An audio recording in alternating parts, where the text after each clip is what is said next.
Do you have a sales funnel that's doing okay, but you're sure you could make it even better? Or are you not even sure how your funnel stacks up against industry standards? In this video, I'm going to walk you through my go-to sales funnel audit process so that you can measure exactly how each section of your sales funnel is performing and diagnose your opportunities for fixing it and scaling it.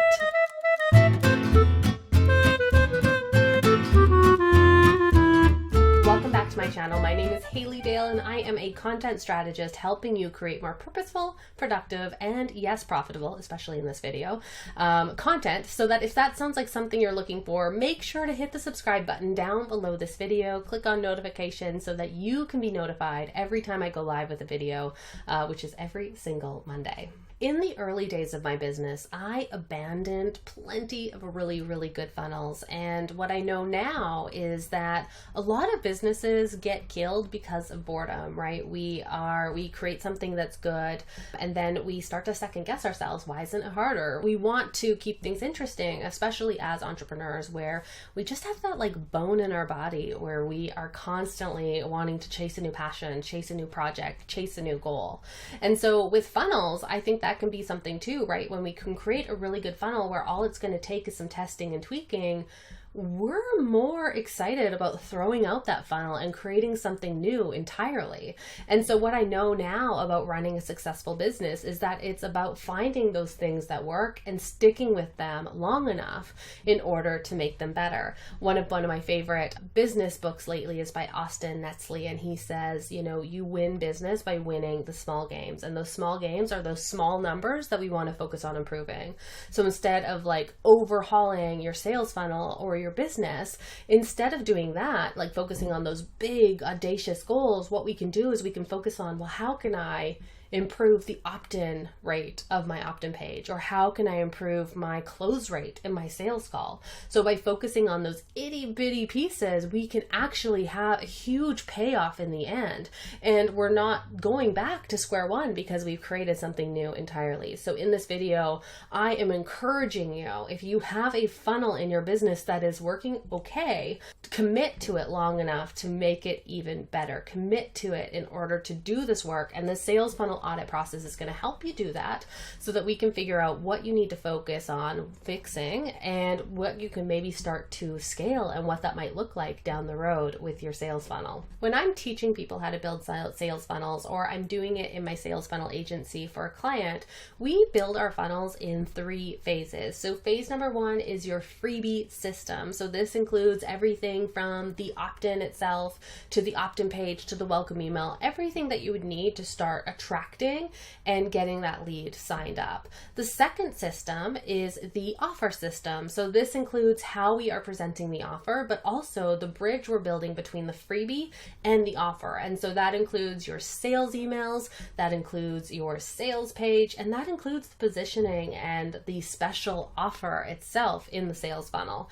And then the third phase of that is my traffic system. So just because we have built a funnel doesn't mean that people are going to like sign up in droves to go and purchase from you. They're not going to sign up in droves for your funnel. We have to actually do the work of getting it in front of new people. And so the traffic system is a way to make sure that we can do that. And that doesn't necessarily mean that you're going to be like elbow greasing that like crazy to get it in front of people, but it does mean that we're going to have to put some systems in place in order to help you hit your goals with your sales funnel. So those are the 3 systems that I focus on in my sales funnel agency, as well as when I'm teaching people how to build sales funnels. What makes this really great is that it gives us a place to look at, right? So we can mix and match different pieces. So just because you want to change out the freebie doesn't mean you need to change out all of the offer system and traffic system. Same thing, if we want to like completely overhaul our traffic system, we don't need to throw out those first 2 pieces of the funnel, the first 2 phases either. So I love the fact that it allows us to use this mix and match approach. The other thing I really like about our 3-phase system for sales funnels is that it allows us to like hone in very quickly on what piece of the funnel is not working. So if it is, say, something was off with our freebie, right, we're not saying, the whole funnel doesn't work. We are able to diagnose and find exactly where that is so that we can fix it. So by conceptualizing your funnel as 3 separate sections, it's going to help you find those numbers, and it's going to help you not have to start from scratch when it comes to building a sales funnel for your business.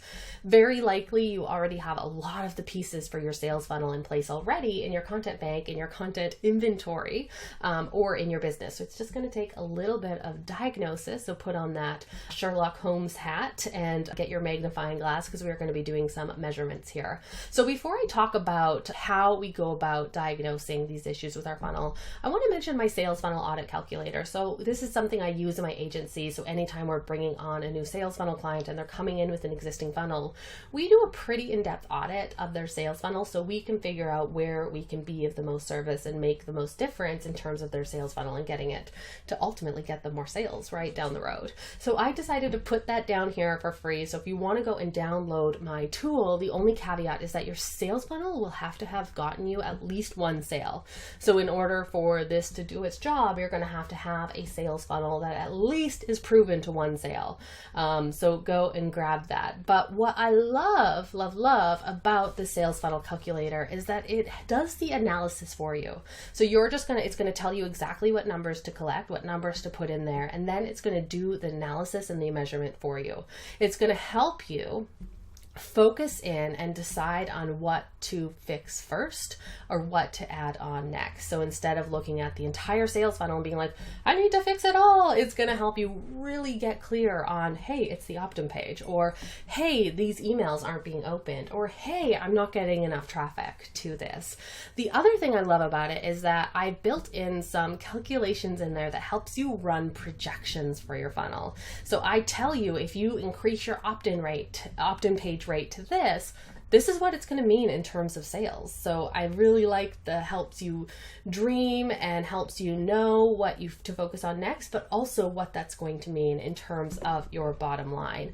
So if you have a sales funnel and you are interested in making it even better, make sure to go and download that calculator down below this video. So I want to give you a little bit of a look at the calculator here. I've recently updated it so you can go and grab it. So like I mentioned before, you're going to have a funnel that has at least 1 sale in it in order for this to correctly calculate how your funnel is performing and where you can start to improve upon it.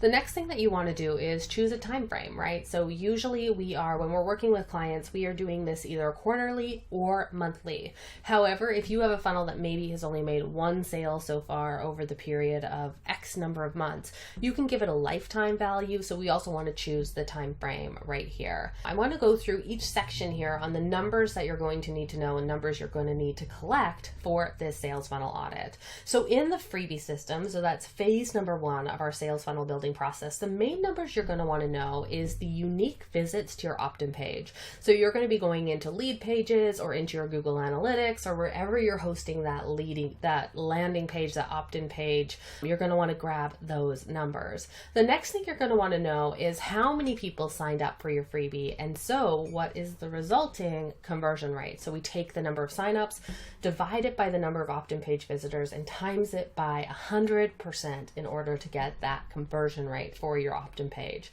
I also give you a benchmark in the calculator of what is good, better, and ideal.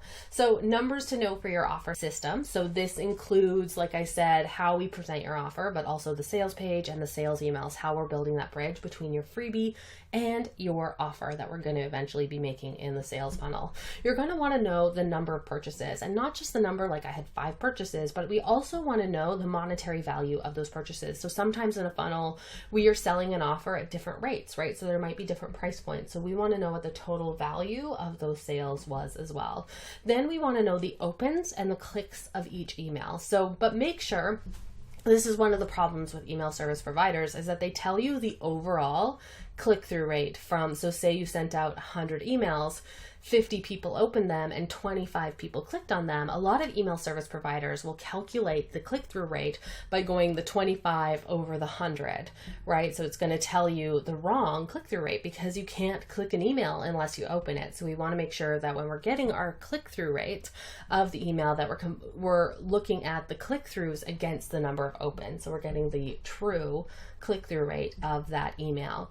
Then we're also going to want to know your unique visits to your sales page, because then we're going to be able to calculate a couple of different things. We're going to be able to calculate the conversion rate of the sales page and the conversion rate of the email sequence. So we want to make sure we're looking at both of those numbers or pulling them in.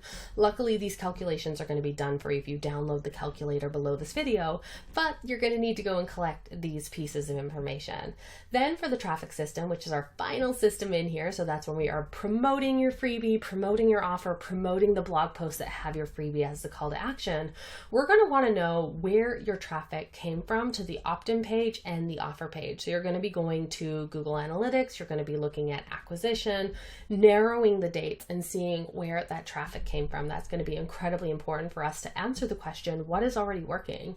What isn't working? Are you spending a ton of time on a platform and to make it work and it's not driving any traffic, right? So would that time be better used somewhere else? It can also give you a great reality check. A lot of funnels, I know a lot of people with funnels, big-hearted people with amazing freebies, their funnels fall apart because they don't have the traffic in order to hit their goals. So they think that their funnel is a dud when really it's just not getting enough people. So they're not able to accurately measure how it is operating. I like to say that we don't change anything in a funnel till we have at least 100 people through it or through the new version of it. It's very hard to make decisions with any less than at least 100 people through it. Otherwise, you're just guessing at this point. It's the sample size, the audience size that we're measuring is just too dang small. So once you have these results, so say you go and download the funnel audit calculator and you put in all these numbers and you get the results, how do you actually use those results to improve your sales funnel? So first off, it's going to tell you whether you have a traffic, leads, or conversion problem. So you can figure out exactly which TLC to give your funnel. So T for traffic, L for leads, C for conversions. If it's a traffic problem, you're going to focus on that traffic system. So what can I do to drive more traffic to my opt-in page, right? So that on the front end of the funnel, we're getting enough people through it based on the other numbers to actually hit your goals. If it is a leads problem, we're going to be like, we got to focus on that opt-in page. We got to focus on making sure that we're maximizing the amount of opt-ins and signups for your free gift from the traffic that you're delivering to it. So you'd be focusing on improving your opt-in page, maybe the headline, maybe the call to action, maybe the freebie itself. Like I said, because we build it in this three-phase system, we can intermix parts out, we can change pieces out of it. If it is a conversion problem, there's two things you're going to focus on. Number one, you're going to focus on the emails. Do you need to make sure more people are opening the emails, more people clicking the emails? Do you maybe need to make that special offer for the funnel a little more enticing? So this is going to tell you exactly what to focus on in order to make that funnel better, make that conversion rate higher. Another thing you might focus on is maybe you're getting a ton of click-throughs to the sales page, but then everyone is dropping off at that point. So you're going to know from this funnel audit that you need to work on your sales page. Or if you were selling things through a consult call, you need to work on your closing skills or getting more people to show up for the calls. So we really want to be like Sherlock Holmes here, looking at every single number of your funnel to diagnose truly what is going on with the funnel, instead of like, nothing works, we're throwing it out, we're starting all over again. So I hope that you have enjoyed this video, and I would love for you to download the sales funnel audit calculator below this video, and let me know in the comments if you have any questions or what area of your funnel are you going to focus on fixing first. So if you want more videos like this one, make sure to click on the video on your next on the screen, and make sure to subscribe for new videos like this every single Monday.